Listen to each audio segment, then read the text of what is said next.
Hi అండి. ప్రేమతో 35వ భాగం వినండి. సతీష్ కాల్ లిస్ట్‌లోని ఒక్కొక్కరిని ఎంక్వైరీకి పిలుస్తున్నారు. కేవలం అబ్బాయిల్ని మాత్రమే స్టేషన్‌కి పిలిచారు. ఒకతను లోపలికొచ్చాడు. నా పేరు అనంత్. ఎందుకు సార్ పిలిచారు? అన్నాడు వినయంగా. నీకు సతీష్‌కి సంబంధం ఏంటి? సతీష్ తరచుగా నీకు ఫోన్ చేసేవాడు. అతను హత్య చేయబడ్డాడు. నీకు తెలుసా? అన్నాడు ఎస్ఐ. సార్, సతీష్ అన్న ఏ కాంట్రాక్ట్ ఒప్పుకున్నా నన్నే పిలుస్తాడు. అలా కాంట్రాక్ట్ పని కోసమే నేను చేసినా అన్న నాకు చేసిన అన్నాడు. చివరిసారిగా నువ్వు అతన్ని ఎప్పుడు చూసావు? అన్నాడు ఎస్ఐ. 1 సంవత్సర కాలంగా అన్న పెద్దగా ఈ పనులు చేయట్లేదు. అందుకనే ఈ మధ్యకాలంలో ఫోన్ చేయలేదు. అతను చనిపోయిన 4 రోజుల ముందు అనుకుంటాను సార్. ఒకరోజు బార్లో కనిపించాడు. కూడా ఎవరెవరో ఉన్నారు. అందుకే నేను పలకరించలేదు. ఆ తర్వాత రోజు ఏంటన్నా ఈ మధ్యన ఏం పని ఇవ్వట్లేదు అంటూ ఫోన్ చేశాను. ఒక 10 రోజులాగు, ఒక పెద్ద పని ఉంది, అది నీకు అప్పచెప్తాను అన్నాడు. ఆ పనేంటో చెప్పాడా? అన్నాడు ఎస్ఐ. అడిగాను సార్. పనేంటో చెప్పలేదు. ఒక 10 రోజుల తర్వాత ఫోన్ చేయమన్నాడు అన్నాడు. అతను చనిపోయాడు కదా, నీకెవరి మీదైనా అనుమానం ఉందా? అన్నాడు. ఏమో సార్, చెప్పడానికి లేదు. అన్న కొంచెం అదో టైపు. కనపడ్డ అమ్మాయిని వదలడు. ఏదో రకంగా లొంగ తీసుకుంటాడు. నేనైతే అలా ఎవరో చంపేశారని అనుకుంటున్నాను అన్నాడు. సరే, నీకు ఇంకా ఏదైనా ఇన్ఫర్మేషన్ తెలిస్తే చెప్పు అన్నాడు ఎస్ఐ. అలా అనుమానించేగా ఏమీ తెలీదు సార్. ఏదైనా తెలిస్తే మీకు చెప్తాను అన్నాడు. సరే, నువ్వు వెళ్ళు అని అతను పంపించేశారు. అతను వెళ్ళిపోయాడు. ఇంకొక అతను లోపలికొచ్చాడు. నా పేరు సీను సార్ అన్నాడు. నీకు సతీష్ ఎలా తెలుసు? అన్నాడు ఎస్ఐ. అప్పుడప్పుడు తాగడానికి వెళ్ళినప్పుడు బార్లో పరిచయం సార్. అతను బార్లో ఒక్కడే ఉంటే నాకు ఫోన్ చేస్తాడు. నేను బార్కు వెళ్ళినా అన్నకు ఫోన్ చేసేవాడిని అన్నాడు. లాస్ట్ టైం ఎప్పుడు చూసావు? అన్నాడు ఎస్ఐ. చనిపోయే 2 రోజుల ముందే సార్. చాలా హుషారుగా కనిపించాడు అన్న. ఏంటన్నా ఎంత హుషారుగా ఉన్నావు అన్నాను. నేను అనుకున్న పని ఒకటి సక్సెస్ఫుల్గా అయిపోతోందిరా. అది అయ్యిందంటే మన అదృష్టం పండిందే అన్నాడు. అవునా అన్నా, నువ్వు అనుకున్న పని ఖచ్చితంగా జరగాలన్నా అన్నాను. నేను అనుకున్నది జరిగితే నీకు మామూలుగా కాదు, ఒక 1 నెల రోజులు మందు ఫ్రీ. నీకు కావలసినంత తాగి ఇక్కడికొచ్చి అన్నాడు. అయ్య బాబోయ్, ఏంటన్నా అంత పెద్ద ఆఫర్ ఇచ్చేసావు? ఏంటా పని? ఏదైనా నిధులు దొరికాయా అన్నాను. నేను అనుకున్న పని జరగాలే కానీ అది చాలా చిన్న ఆఫర్ రా. ఈ సతీష్ లెవెల్ మారిపోతుంది, చూస్తూ ఉండు. ఇప్పటి నుండి నువ్వు నన్ను బారుకు రమ్మని పిలవకు. నేను తాగుడు కూడా మానేస్తున్నాను అన్నాడు. నేను నవ్వుతూ, అన్నా కామెడీ చేయకన్నా. తాగుడు మానడం అంటే అంత తేలికనుకుంటున్నావా? అలవాటు చేసుకున్నంత ఈజీ కాదు మానేయడం అన్నాను. నాకు దీనికంటే కిక్కిచ్చేవి చాలా ఉన్నాయిరా. వాటి ముందు నాకు ఇది జుజుబి అన్నాడు. ఏంటన్నా అంత కిక్కిచ్చేది? డ్రగ్స్ ఏమన్నా పీలుస్తున్నావా అన్నాను. అంతకంటే కూడా కిక్కిస్తుందిరా అన్నాడు. ఏంటో చెప్పచ్చు కదన్నా. ఏంటన్నా అన్నాను. నేను ఒక పిల్ల మీద కన్నేశానురా. దాన్ని పెళ్లి చేసుకోబోతున్నాను అన్నాడు. అదేంటన్నా, నీకు పెళ్ళయింది, పాప కూడా కదా అన్నాను. ఏహే, అది నేను కావాలని చేసుకున్న పెళ్లి కాదురా. మా అమ్మ మా అక్క నా వెనకాల పడి చేసేశారు. ఇప్పుడు నేను ఇష్టపడి మోజుపడి చేసుకుంటున్నాను. ఓ కొడుకున్నాడనుకో, వాడిని ఎలాగైనా వాళ్ళ ఇంటికి పంపించేయాలి అన్నాడు. ఊరుకో అన్న, పెళ్లి చేసుకున్న అమ్మాయినా నువ్వు చేసుకోబోయేది? పెళ్లి చేసుకున్న అమ్మాయి నీతోటి మళ్ళీ పెళ్లి వరకు వస్తుందా? అందులో కొడుకున్నాడు అంటున్నావు. మొగుడిని కొడుకుని వదిలేసి నీ కూడా వస్తుందా? చచ్చినా రాదు. ఒకవేళ వచ్చినా అలాంటి అమ్మాయిని ఎలా పెళ్లి చేసుకుంటావన్నా? మొగుడిని పిల్లల్ని వదిలేసి వస్తుందంటే నువ్వొక లెక్క. నిన్నింకా ఈజీగా మోసం చేసి వెళ్ళిపోతుంది అన్నాను. వెంటనే నా షర్ట్ కాలర్ పట్టుకున్నాడు. తన గురించి తప్పుగా మాట్లాడావంటే తోలు వలిచేస్తాను. తను నా ఆరాధ్య దేవత, నా ప్రేమ దేవత. తను ఎంత మంచిదో తెలుసా? ప్రేమించి పెళ్లి చేసుకున్న భర్త ఎక్కడికో వెళ్తే కూడా ఇక్కడ ఏ వేషాలు వేయకుండా నిజాయితీగా బ్రతుకుతోంది. ప్రేమించిన వాడి కోసం ఎదురు చూస్తూ నిక్కచ్చిగా ఉన్న ఆడోళ్ళు ఎవరు దొరుకుతారా అన్నాడు. అంత నిక్కచ్చిగా ఉన్న పిల్ల నిన్నెందుకు పెళ్లి చేసుకుంటుంది అన్నాను షర్టు విదిలించుకుని. మా ఇద్దరి మధ్య అడ్డు ఉన్న వాళ్ళని పక్కకు తప్పిస్తే నెమ్మదిగా తనే నా దారిలోకి వస్తుంది. తనే నన్ను మనిద్దరం పెళ్లి చేసుకుందాం అంటుంది. ఆ మాట కోసం ఎన్ని జన్మలైనా వెయిట్ చేస్తాను అన్నాడు.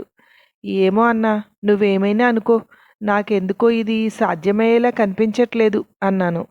నన్ను ఎంత నమ్ముతుందో తెలుసా? నేను ఏది చెప్తే అది కరెక్ట్ అంటుంది. అలా మాటలతోటి తనతో ఆ మాట అనిపించుకుంటాను చూడు అన్నాడు. అంటే ఇప్పుడు తను నిన్ను ప్రేమిస్తుందా అన్నాను. అవునరా, కానీ ఆ విషయం ఆ పిచ్చిదానికి ఇంకా తెలియలేదు. ఒకరోజు నేను వెళ్ళలేదనుకో, కనపడలేదనుకో, 4-5 సార్లు ఫోన్ చేస్తుంది. ఎక్కడున్నావు, ఏం చేస్తున్నావు, రాలేదేంటి అంటూ అన్నాడు.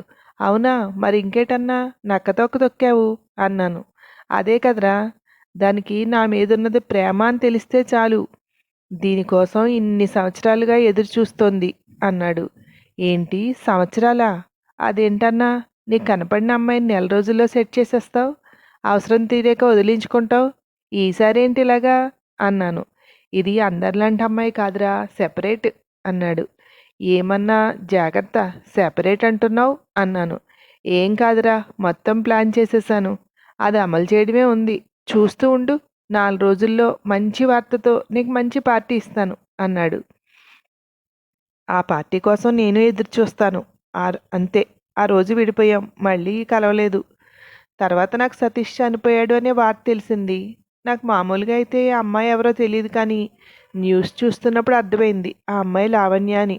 నేను కూడా లావణ్య భర్తని చంపేసి ఉంటాడు అనుకున్నాను. ఎందుకంటే లావణ్య మీద సతీష్కి మోజు ఉందని అతనికి తెలిస్తే ఊరుకుంటాడా? కానీ రోజూ వస్తున్న న్యూస్ చూస్తే డిఫరెంట్గా అనిపిస్తోంది అన్నాడు. మరి ఇన్ని విషయాలు తెలిసి స్టేషన్కి చెప్పడానికి నువ్వు ఎందుకు రాలేదు అన్నాడు ఎస్ఐ. ఊరుకోండి సార్, నేను ఇవన్నీ తెలుసని వస్తే వెంటనే నన్ను లోపలేసేయరా? అలా ఎవరూ రాకబట్టే ఇప్పటి వరకు ఇన్వెస్టిగేషన్ చేస్తూ ఇప్పటికొచ్చారు మా దగ్గరికి. వెళ్ళండి సార్ వెళ్ళండి, ఇంకా తవ్వుకుంటూ వెళ్తే దొరికేస్తాడు అన్నాడు. ఎవరు అన్నాడు ఎస్ఐ. అదేంటి సార్, సతీష్ని ఎవరు చంపారో వాడు అన్నాడు. మగాడు అంటున్నావు, ఆడవాళ్ళు కూడా అయి ఉండొచ్చుగా అన్నాడు ఎస్ఐ. ఆడవాళ్ళయ్యి ఉండే ఛాన్స్ లేదు సార్, ఎందుకంటే లావణ్య తప్పించి అతన్ని ఎదిరించిన వాళ్ళు ఎవ్వరూ లేరు. అతని మాటలకి చేష్టలకి పడిపోయిన వాళ్లే అంతా అన్నాడు. ఏంటి, అంత టాలెంట్ ఉందా వాడి దగ్గర అన్నాడు ఎస్ఐ. కబుర్లు సార్, కబుర్లు, కబుర్లతో ఎవరినైనా ఇట్టే పడేయగలడు. మనతో మాట్లాడుతుంటే మనమంటే వీడికి ఇంత ఇష్టమా అనిపిస్తుంది. ఎవరికి వారు అలాగే అనుకుంటారు, కానీ వీడు మాత్రం అందరినీ ఒకేలాగా చూస్తాడు. ఎవరిని దగ్గరికి రానివ్వడు. ఎంత దూరాన్ని ఉంచాలో అంత దూరాన్ని ఉంచుతాడు. ఎప్పుడైనా తాగి వాగితే కొన్ని విషయాలు తెలియాలి, కానీ లేకపోతే ఎవరితోటి పంచుకోడు అన్నాడు. నీకెవరి మీదన్నా అనుమానం ఉందా అన్నాడు ఎస్ఐ. అదే అర్థం కావట్లేదు సార్, స్టార్ట్ అయినప్పటి నుండి ఒకళ్ళ మీద అనుమానం వస్తుంది, వాళ్ళు కాదనిపిస్తోంది, మళ్ళీ ఇంకొకళ్ళ మీద అనుమానం వస్తుంది. అసలు ఎవడు చంపాడో కానీ చూడాలనుంది సార్.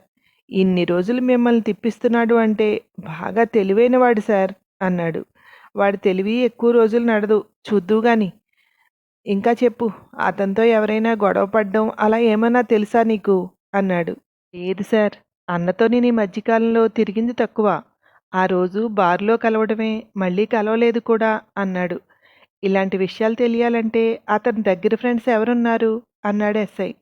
దగ్గర ఫ్రెండ్స్ అంటే వినోద్ ఉన్నాడు, ఇంకా ఎవరెవరో చాలామంది ఉన్నారు సార్, నాకు అంతగా తెలియదు అన్నాడు. తెలియదు తెలియదు అంటూనే ఇంత చెప్పావు, ఇంకా తెలియదు అంటున్నావు, ఇంకా ఏమైనా గుర్తొస్తే చెప్పు అన్నాడు ఎస్ఐ. లేదు సార్, ఇంత చెప్పిన వాడిని ఏమైనా తెలిస్తే చెప్పనా, నాకు ఇంతవరకే తెలిసింది సార్ అన్నాడు. అతన్ని పంపించి ఇంకొకరిని పిలిచారు. అలా ఒకరి తర్వాత ఒకరు వచ్చి మాట్లాడి వెళ్తున్నారు. అనుమానించదగ్గవారు ఎవ్వరూ కనిపించలేదు. ఆడవాళ్ళని స్టేషన్కి పిలవకుండా విడిగా ఒక కాఫీ షాప్లో ఏర్పాటు చేయించింది సునంద. పోయినవాడు ఎలాగూ పోయాడు, వీళ్ళని వాళ్ళ ఇంట్లో వాళ్ళ దగ్గర ఇరికించడం ఎందుకు అని పిలవడం, మాట్లాడడం అన్నీ సీక్రెట్గా ఏర్పాటు చేయించింది. కాఫీ షాప్కి ఒకరి తర్వాత ఒకరు వచ్చేలాగా ఏర్పాటు చేసుకుంది. ఒక అమ్మాయి లోపలికి వచ్చింది. నువ్వు చాలా సంవత్సరాలుగా సతీష్తో టచ్లో లేవు, మళ్ళీ అతను చనిపోయే 4 రోజుల ముందు ఎందుకు టచ్లోకి వచ్చావు అంది సునంద. ముందు సైలెంట్గా కూర్చుని ఆ తర్వాత, అంటే మా విషయం ఇంట్లో తెలిసిపోయింది, మా హస్బెండ్ కట్టడి చేయడంతో నేను ఇక అతనితో ఫోన్లో మాట్లాడడం కానీ అతన్ని కలవటం కానీ ఏం చేయలేదు. అనుకోకుండా నేను ఫోన్ చేసిన రోజు నాకు మార్కెట్లో కనిపించాడు అంది. మార్కెట్లోనా, ఏం కొంటున్నాడు అంది సునంద. ఒక్క నిమిషం సైలెంట్గా కూర్చుంది. ఏమైంది? ఏం కొంటున్నాడు అంటే మాట్లాడకుండా కూర్చున్నావు? మేము అడిగిన దానికి నువ్వు సమాధానం చెప్తేనే, లేదంటే స్టేషన్‌కి వెళ్దాం. అన్నీ అక్కడ చెప్దువు గాని. నిన్నిక్కడికి పిలిచింది ఎందుకో తెలుసా? స్టేషన్‌కి పిలిస్తే మీ ఇంట్లో అనుమానం వస్తుంది. నువ్వు చేసే ఈ చాటుమాటు వ్యవహారాలన్నీ బయట పెట్టడం ఇష్టం లేక ఇక్కడికి పిలిచాను. నువ్వు అడిగిన దానికి కరెక్ట్‌గా సమాధానం చెప్పకపోతే నిన్నిప్పుడు స్టేషన్‌కి తీసుకువెళ్లాల్సి వస్తుంది అంది సునంద. కత్తి కొన్నాడు మేడం అంది. ఎలాంటి కత్తి? అంది సునంద. అంటే మటన్ కొడతారు కదా! అలాంటి కత్తి కొంటున్నాడు. నేను నవ్వుతూ అడిగాను. ఏంటి కత్తి కొంటున్నావు? మటన్ షాప్ ఏమైనా పెడుతున్నావా? అని. లేదు, ఎవరికీ చెప్పకు. ఒక మనిషిని వేసేయబోతున్నాను అన్నాడు. ఎవరిని? కొంపతీసి మా ఆయన్ని కాదు కదా అన్నాను. నీకంత సీన్ లేదు అన్నాడు. ఒకప్పుడు నా కోసం వెంపర్లాడేవాడివి. ఇప్పుడంత సీన్ లేనట్టు కనిపిస్తున్నానా? కొత్తవాళ్ళు ఎవరో దొరుకుంటారు. అందుకని పాతవాళ్ళు అలాగే కనపడతారులే అన్నాను. ఇప్పుడు నేను అలాంటి పనులన్నీ మానేశాను అన్నాడు. అబ్బో! ఇదంతా నీ పెళ్ళాం మహిమే అన్నాను. లేదు, దానికి డైవర్స్ ఇస్తున్నాను. నేను ఇంకో పెళ్లి చేసుకోబోతున్నాను అన్నాడు.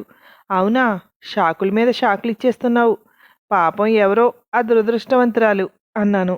కాదు, అదృష్టవంతురాలు. తన అదృష్టాన్ని నాకు కూడా ప్రసాదిస్తున్న దేవత అన్నాడు. అబ్బో! మైకం బానే కమ్మింది. ఇంకా లొంగలేదనుకుంటా. అందరితోటి ఇవే కబుర్లు చెప్తావు.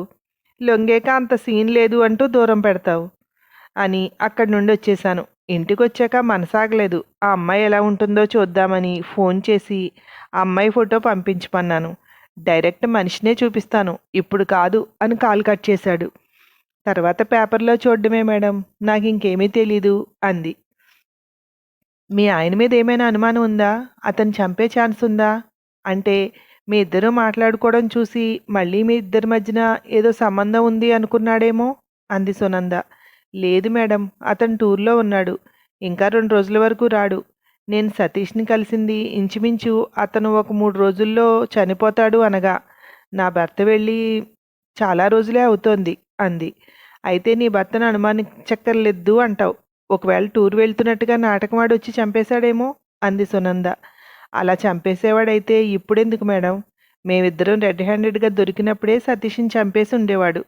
నా హస్బెండ్కి అంత తెగింపు లేదు. ఊరికే కొట్టడం వరకే. అది కూడా నన్నే అంది. భర్తను మోసం చేసి ఇలా పరాయి వాళ్ళతో తిరగడానికి సిగ్గనిపించట్లేదా నీకు అంది సునంద. అతను చూపించే ప్రేమకి పడిపోయాను మేడం. మా హస్బెండ్కి తెలిసిన తర్వాత ఇక నేను ఎప్పుడూ అతన్ని కలవలేదు అంది. సరే, నువ్వు వెళ్ళు. అవసరమైతే ఫోన్ చేస్తాను. మళ్ళీ రావాలి అంది సునంద. అప్పుడు కూడా ఇలా ఎక్కడైనా పెట్టండి మేడం. అప్పటికి నా హస్బెండ్ వచ్చేస్తాడు. పోలీస్ స్టేషన్ అది అంటే నాకు ఇబ్బంది అవుతుంది అంది. తప్పు చేసేటప్పుడు ఎలాంటి ఇబ్బందులు కనిపించవు. ఇలా మేం పిలిచినప్పుడే ఎక్కడ లేని ఇబ్బందులు గుర్తొస్తాయి. వెళ్ళు అంది సునంద. తను వెళ్ళిన తర్వాత ఇలాంటి ఆడవాళ్ళు ఉండబట్టే ప్రపంచంలో వాళ్ళందరూ ఇలాగే ఉంటారని ఫిక్స్ అయిపోతున్నారు కొందరు మగాళ్ళు. చెడ్డ మగాళ్ళు ఉన్నట్టే చెడ్డ ఆడవాళ్ళు కూడా ఉంటారు. అందరినీ ఒకే తాటికి కట్టేయలేం కదా అనుకుంది. ఇంకొక అమ్మాయి వచ్చింది. రావడంతోటే ఏడుస్తూ కూర్చుంది. అరే ఏడు పాపు, నేను ఇంకా నిన్నేం అడగకుండానే అంది సునంద. నాకేం తెలీదు మేడం. సతీష్ నాకు ఫోన్ చేసి మాట్లాడేవాడు అప్పుడప్పుడు. నేను అతన్ని కలిసింది కూడా లేదు, ప్రామిస్. చాలాసార్లు విసిగించాడు. ఆ తర్వాత ఇక ఫోన్ చేయడం మానేశాడు అంది. నిన్నెలా నమ్మాలి? నీ కాల్ రికార్డ్ తీయిస్తాను. నువ్వు చెప్పింది అబద్ధం అని తెలిస్తే మాత్రం నువ్వు ఎంత ఏడ్చినా వదలను అంది సునంద. ఆ ఛాన్స్ ఉందా మేడం అంది ఆశగా. ఉంది. మీ ఇద్దరు ఏం మాట్లాడుకున్నారో మేం వినగలం అంది సునంద. అమ్మయ్యా, నన్ను పిలిచారు అంటే నాకు వాడితో సంబంధం ఉంది అనుకుంటారేమోనని భయపడి చస్తున్నాను. నిజంగా నన్ను అనుమానిస్తారేమో అనుకున్నాను. వినండి మేడం, వాడే నన్ను ఆశపడ్డాడు కానీ నేను ఎప్పుడూ వాడికి లొంగలేదు. ఊరికే పదే పదే ఫోన్ చేసి విసిగించేవాడు అంది. నేను మా హస్బెండ్కి చెప్తానని బెదిరిస్తే ఇక ఫోను చేయడం మానేశాడు. తర్వాత 1-2 సార్లు చేశాడు కానీ ఎక్కువగా విసిగించలేదు అంది మళ్ళీ. సతీష్ గురించి నీకేం తెలుసో చెప్పు అంది సునంద. ఏముంది మేడం, నన్ను విసిగించినట్టే ఎవరినో విసిగించుంటాడు. నేనంటే చెప్పలేదు కానీ వాళ్ళ హస్బెండ్కి లేదా అన్నకే ఎవరికో చెప్తే వాళ్ళు లేపేసి ఉంటారు. నేను మాత్రం చాలా హ్యాపీ వాడి చావుతో అంది. నీకు అతని గురించి ఇంకా ఏం తెలుసు అంది సునంద. ఏం తెలియదు మేడం. ఒకసారి నా ఫ్రెండ్ వాళ్ళ ఇంట్లో కనిపించాడు. నా నెంబర్ ఎలా పట్టుకున్నాడో తెలీదు. ఫోన్ చేయడం మొదలుపెట్టాడు. పెద్ద నసగాడు.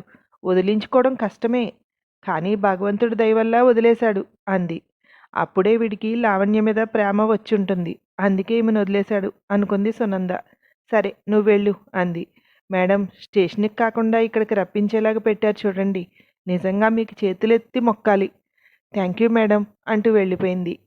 ఇతని లిస్టులో లొంగని ఆడవాళ్ళు కూడా ఉన్నారా అనుకుంది సునంద. ఇంకొక 5 నిమిషాల గ్యాప్లో ఇంకొక ఆవిడొచ్చింది. చూస్తే కొంచెం ఏజ్లో పెద్దది. ఏంటి ఈవిడితో కూడా ఉందా వీడికి అనుకుంది. చెప్పండి, మీకు సతీష్ ఎలా తెలుసు అంది ఆవిడతో. మా ఇంట్లో పనులు చేయడానికి వస్తాడు మేడం, అలాగే తెలుసు.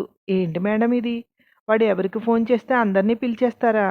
మేమేవో పనుల కోసం ఫోన్ చేస్తాం, వాడు వచ్చి పని చేసి వెళ్తాడు. దానికి మీరు మమ్మల్ని ఇక్కడి వరకు పిలిచారంటే అని ఆపింది. అందుకే స్టేషన్లో కాకుండా ఇక్కడ పెడతా. స్టేషన్లోకి వచ్చి ఉంటే అప్పుడు తెలిసేది నీకు. నిజంగా పని కోసమైతే అన్నిసార్లు ఫోన్ చేయాల్సిన అవసరం ఏమొచ్చింది అంది దబాయింపుగా సునంద. ఆ మాటతో ఇక మాట్లాడకుండా సైలెంట్గా కూర్చుంది. మీరు సైలెంట్గా కూర్చుంటే సమస్యకు సొల్యూషన్ కాదు, ఏం జరిగిందో చెప్పండి అంది సునంద.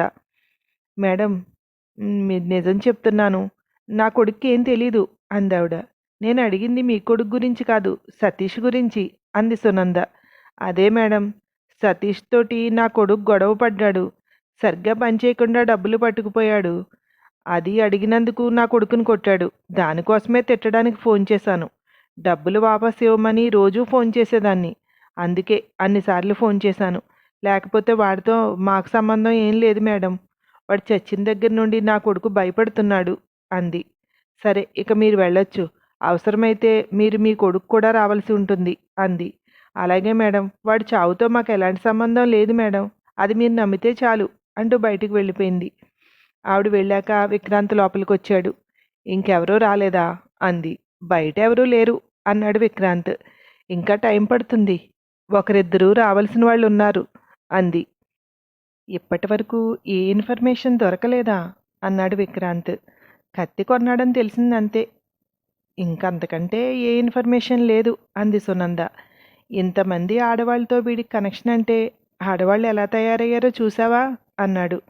అంతమంది ఆడవాళ్ళతో వీడికి కనెక్షన్ అంటే మగవాళ్ళు ఎలా ఉన్నారో చూసావా? ఇంట్లో భార్య ఉంది, మళ్ళీ ఓ పక్కన లావణ్యని ప్రేమిస్తున్నాడు. అయినా ఇంతమందితో ఉన్నాడంటే వీడిని ఏమనాలి? మగవాళ్లలో నీలాంటి వాళ్ళు ఉంటారు, ఆడవాళ్లలో నాలాంటి వాళ్ళు ఉంటారు. అందరూ ఒకే రకంగా ఉండరు. మనం ఈ కేసు పరంగా చూస్తున్నాం కనుక దీనికి సంబంధించిన వాళ్లే మన దగ్గరికి వస్తున్నారు. అలా అని ఆడవాళ్ళందరూ అలా ఉన్నారంటే ఎలా? నువ్వు వెళ్ళిన పని ఏమైంది అంది. అక్కడ చొక్కెదిరే. ఆ బిల్డింగ్ లోపల చుట్టూ మొత్తం అంతా చెక్ చేసాం. ఒక చిన్న క్లూ కూడా వదలలేదు. ఇలాంటివి చూస్తున్నప్పుడే ఇది మామూలోళ్ళు చేసింది కాదు, పక్కా ప్లాన్తో అనుభవం ఉన్న వాళ్ళు చేసిందే అనిపిస్తోంది అన్నాడు విక్రాంత్. ఆ తర్వాత ఏమైందో మరొక భాగంలో విందురు కానీ. Thank you.